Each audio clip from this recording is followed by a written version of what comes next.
Indifferent English from No Outspan by Deneys Reitz. The Empire Parliamentary Association is a body which every member of Parliament in the Commonwealth is entitled to join. It sponsors journeys of goodwill to different parts of the Empire, and for 1935 Great Britain was the venue. All the dominions and India were asked to send delegates. Each Parliament elected its own representatives, and our House nominated 6. I was to accompany them as leader, and I was nothing loath, for I had not been overseas since the Great War. In London I found myself sumptuously installed at Grosvenor House as a guest of the state. I occupied a luxurious suite with a Union coat of arms in colours and a shield over my door. One of my first callers was a grizzled, soldierly man who turned out to be Lord Vivian, whom I had last seen in our fight against the 17th Lancers in 1901, when he lay wounded among the rocks. On the strength of this, he put me down as an honorary member at Brooks, the oldest club in London, and he often dropped in for a talk. A week later, the rest of the South African and Dominion members arrived, and now began a round of sightseeing and speeches and functions, in the course of which we were nearly killed with kindness. Ancient guilds entertained us in their halls, and we supped from gold and silver plate that had survived the Cromwellian wars. We attended the House of Commons and were taken to 101 places of interest. I was twice summoned to Buckingham Palace, and twice I donned a top hat and morning coat, in which unaccustomed garb I had audience with His Majesty King George V.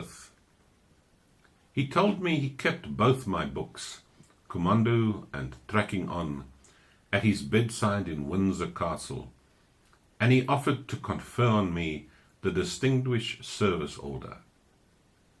I was unable to accept this, owing to a law the nationalist government had passed in 1926, prohibiting Union subjects from receiving decorations. I saw the Prince of Wales at St. James's Palace once or twice. He seemed more highly strung than ever, and I little dreamed that, in a measure, I was to sit in judgment on him in time to come.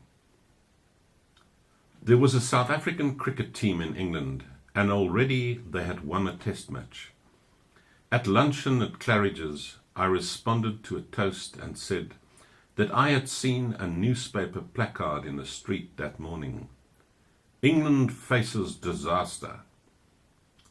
Relations with Mussolini were strained over the Abyssinian adventure, and an excited Frenchman cried out, "My God, this means war with Italy." But it was only the state of the cricket score. On another occasion, some 30 of us were standing about in front of Grosvenor House, waiting for cars to fetch us to various points. A number of boys and girls stood around, each carrying an autograph book and a fountain pen. We thought the children had realized that the elder statesmen of the empire were in town, and we waited self-consciously for the young folk to screw up their courage to ask us for our signatures. The moments passed, and still the autograph hunters kept aloof, until at last a beauteous damsel emerged from the hotel. She was a film star, and she was immediately surrounded by her admirers, bearing books and pens on high. We climbed sheepishly into our cars. We toured many parts of England and Scotland. In Glasgow, the fruit distributing industry gave me a banquet by virtue of my being Minister of Agriculture in charge of exports from South Africa.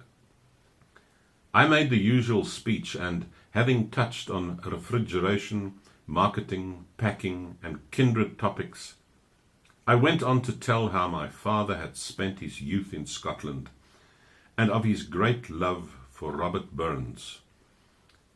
I said he had translated many of Burns's poems into Afrikaans, and I repeated my tale that there was a time when, as a small boy, I had thought that they had been written by my father in Afrikaans, and that a fellow named Burns had translated them into Indifferent English. The story was well received. On the strength of it, I was motored up to Ayr to see the Burns Cottage and the Burns Museum that afternoon. The first thing I saw as we entered was a faded manuscript under glass. I rubbed my eyes, for the document was in my father's handwriting. It was his Afrikaans rendering of Tam O'Shanter. The curator was unable to explain how it had got there, beyond the fact that a Cape Town lady had sent it in some years ago. I turned to the friend who had brought me from Glasgow and said, "Didn't I tell you that my father wrote these verses in Afrikaans? And here you are." It was a tremendous success.